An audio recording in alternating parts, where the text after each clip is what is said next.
Hello class. आज हम लोग यूनिट 1 के सेकेंड पॉइंट के टॉपिक्स पर आ गए हैं और सबसे पहले हम लोग गोखले बिल जो 1910 में आया था उसके बारे में चर्चा आज करेंगे। ये बिल जो था वो प्राइमरी एजुकेशन के लिए था। तो जो प्राइमरी एजुकेशन को कंपलसरी बनाने के लिए बड़ौदा नरेश के प्रयास ने गोखले को विशेष रूप से प्रभावित किया।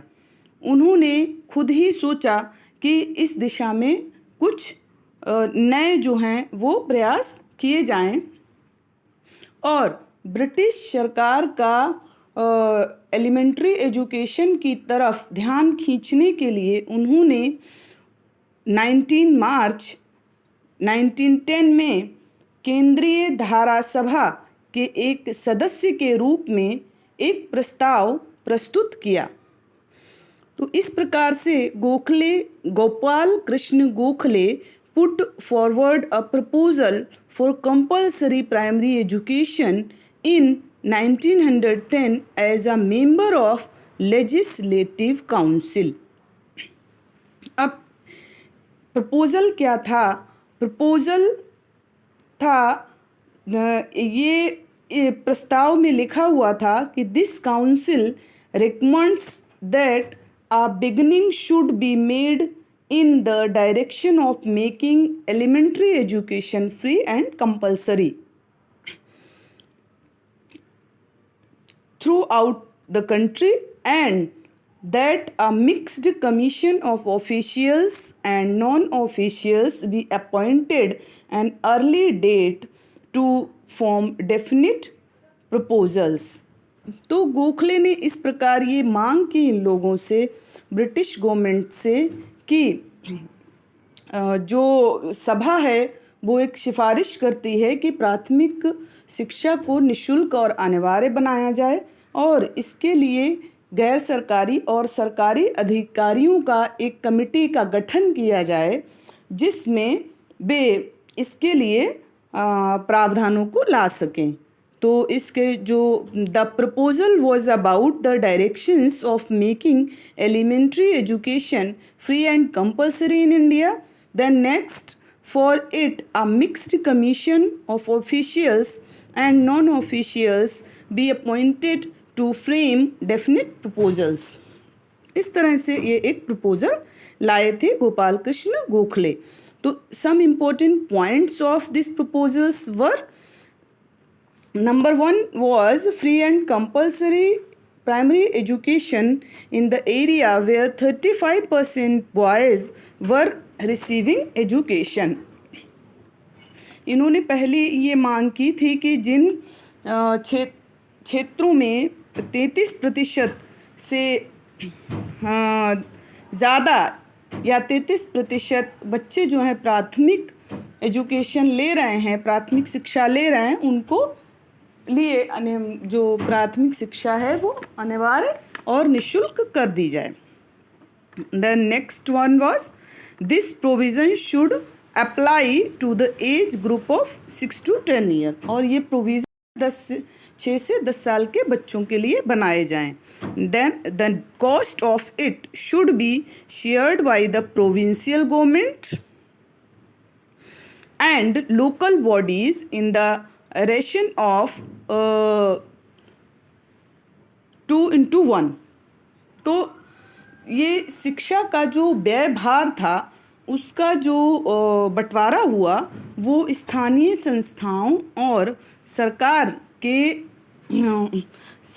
के द्वारा किया जाए, जो 2:1 होना चाहिए। यानी 2 हिस्सा जो है वो गवर्नमेंट वहन करेगी और 1 हिस्सा स्थानीय जो लोग हैं वो वहन करेंगे, जो लोकल बॉडीज़ हैं। देन एक नेक्स्ट है a separate department of education shall be open under the central government for the expansion of primary education. एक ऐसा सेपरेट अलग विभाग एजुकेशन के लिए बनाया जाए, केंद्रीय सरकार के अंडर जो काम करे और प्राइमरी एजुकेशन का प्रसार करे। और इन्होंने इसमें एक बात कही थी कि जब सरकार जब वार्षिक बजट प्रस्तुत करे तो उसमें शिक्षा की प्रगति का उल्लेख भी करे। बताए कि क्या वो प्रगति हुई है प्राथमिक शिक्षा में। Next, a secretary should be appointed to organise, supervise and look after the primary education. एक सेक्रेटरी की नियुक्ति की जाए जो कि सचिव हो, जो इसके देखभाल करे और इसका निरीक्षण करे और कैसे इसका संगठन होना है सुनिश्चित करे। तो अब इस गोखले बिल को जब प्रस्तुत किया गया और जब दिया गया ब्रिटिश गवर्नमेंट में, तो उसका प्रभाव क्या हुआ, क्या ब्रिटिश गवर्नमेंट ने उसका क्या जवाब दिया। उसमें ये हुआ कि गवर्नमेंट ने गोखले को एक और आश्वासन दिया कि वो इस पर विचार करेंगे। तो ये एश्योरेंस के बाद गोखले ने अपना बिल वापस ले लिया। The government assure him that the subject would be receive carefully consideration. The next, Gokhale withdrew his bill. Later on, the government accepted only last 3 resolutions of the bill. But the main issue of making primary education free and compulsory remained neglected by the government. जो 3 provisions थे वो तो उन्होंने ले लिए कि एक separate body बना दी जाए, लोकल गवर्नमेंट और उनका रेशियो जो था वो एक्सेप्ट कर लिया गया और एक सेक्रेटरी का चुनाव कर दिया जाए। लेकिन जो इसका मेन मुख्य मुद्दा था प्राइमरी एजुकेशन को फ्री और कंपलसरी बनाना, उसको ब्रिटिश सरकार ने पूर्णतया नकार दिया था। तो इस तरह से गोखले ने इस प्रस्ताव को वापस ले लिया। यद्यपि प्राथमिक शिक्षा में कुछ सुधार सरकार ने किए, लेकिन सरकार की इस डिनाइड मोड वाली पॉलिसी से गोखले को बहुत ज़्यादा निराशा हुई और सरकार ने इस विषय में एक बहाना बना दिया कि शिक्षा का उत्तरदायित्व पूर्णतः प्रांतीय सरकारों पर है, यानी प्रोविंशियल जो बॉडीज़ हैं उन पे है, ये कह करके, और जो केंद्र सरकार है वो इसमें कोई भी कदम नहीं उठा सकती। तो इस तरह से बस केंद्र सरकार के अधीन 1910 में एक पृथक शिक्षा विभाग की स्थापना जरूर कर दी गई थी। तो इसके बाद एक प्रभाव ये भी हुआ कि जब गोखले ने देखा कि उनका पहला प्रयास असफल रहा, जिसका उन्हें अंदाज़ा रहा था, तो उन्होंने फिर क्या किया कि 1911 में गोखले ने दोबारा से 1911 में अपना एक नया बिल ले करके वो आ गए। तो उसके बाद उसको भी रिजेक्शन दिया गया। लेकिन कुछ समय बाद जब वाद विवाद चलता रहा, उसके बाद जो है जब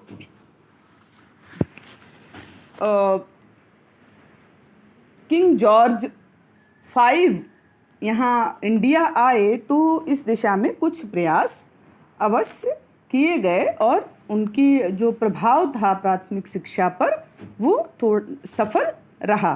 तो इस तरह से हम कह सकते हैं कि 1910 का जो बिल था वो वहीं पे ख़त्म हो गया कि उनके जो 3 प्रभाव थे वो स्वीकार कर लिए गए और जो कंपलसरी और free education, primary education provision वाला प्रभाव था वो उसको नहीं माना गया ब्रिटिश सरकार के द्वारा। अब इस जो गोखले बिल था जो 1910 और 1911, अगर टोटल मिला के हम गोखले के प्राथमिक शिक्षा के प्रयासों को देखें तो वो क्या प्रयास थे, तो उसके जो दूरगामी परिणाम निकले इन फ्यूचर, जो निकल के रिज़ल्ट आया वो क्या था, उसको हम थोड़ा देख लेते हैं। क्योंकि ये क्वेश्चन में शामिल किया जा सकता है कि गोखले के जो प्राथमिक शिक्षा के प्रयास थे तो वो क्या रहे, उनके योगदान को आप बताएं। तो इसमें जो पहला योगदान इनका इस बिल के द्वारा रहा प्राथमिक शिक्षा बिलों का, वो था the first ever attempt to introduce free and compulsory primary education in our country. हमारे देश में पहली बार किसी ने प्राथमिक शिक्षा को अनिवार्य और निःशुल्क बनाने की बात कही थी। Although the bill was rejected, it focused the attention of the entire country on education. हालांकि ये बिल जो था वो रिजेक्ट हो गया था, फिर भी पूरे देश का ध्यान शिक्षा की ओर गया। ये बहुत बड़ा प्रभाव था अपने आप में कि लोगों को लगा कि हाँ, शिक्षा जो प्राथमिक शिक्षा है वो हमारे लिए आवश्यक है और लोगों ने इसके लिए शिक्षा के क्षेत्र में प्रयास करने और आरंभ कर दिए। तो इन 1912 king George V came to India and donated 50 lakh rupee for educational development in India. तो जब किंग जॉर्ज V यहाँ पर आए तो उन्होंने 50 लाख रुपीस की जो धनराशि थी वो यहाँ की शिक्षा के लिए प्रदान की, प्राथमिक शिक्षा के लिए। और सरकार को इसमें एक अनुभव ये हुआ कि प्राथमिक शिक्षा को निःशुल्क और अनिवार्य बनाने की मांग जो है वो दिन ब दिन बढ़ती चली जा रही है। After rejection of 2 Gokhale bills, the government of India passed resolution on educational policy on Feb 1913। अब इस तरह से गोखले के जो प्रयास थे उनसे प्रभावित होकर अन्य जब राजनीतिक दलों ने इस दिशा में अपना एक इंटरेस्ट दिखाया, तब जा कर के गवर्नमेंट ने इस ज़रूरत को समझा और गवर्नमेंट ने एक रेजोल्यूशन एजुकेशनल पॉलिसी जो थी वो 1913 में शिक्षा नीति संबंधी सरकारी प्रस्ताव के रूप में लेकर के आई। तो इस प्रस्ताव में सरकार ने अपनी प्राथमिक शिक्षा संबंधी नीति में पर्याप्त परिवर्तन किया था। Thus, all this was the outcome of Gokhale's effort to make primary education free and compulsory in India. इस प्रकार से हम ये कह सकते हैं कि ये कुछ प्रयास जो थे वो ये बात है कि पूर्णतः सफल नहीं हुए, लेकिन बहुत हद तक उन्होंने ब्रिटिश गवर्नमेंट को ये एहसास दिला दिया कि प्राथमिक शिक्षा भारतीयों के लिए एक अति आवश्यक मांग है जिसको उन्हें पूरा करना चाहिए। और भारतीयों को भी ये एहसास दिला दिया कि शिक्षा सर्वोपरि है और यहाँ के राजनीतिक दल इससे प्रभावित हुए और उन्होंने भी शिक्षा की दिशा में अपने प्रयास चालू किए और शैक्षिक प्रयासों को इससे भारत में बहुत बल मिला। धन्यवाद। My self Sadhana Saxena, B.Ed department, Vasudev memorial girls degree college. तो ये था आज का आपका लेक्चर।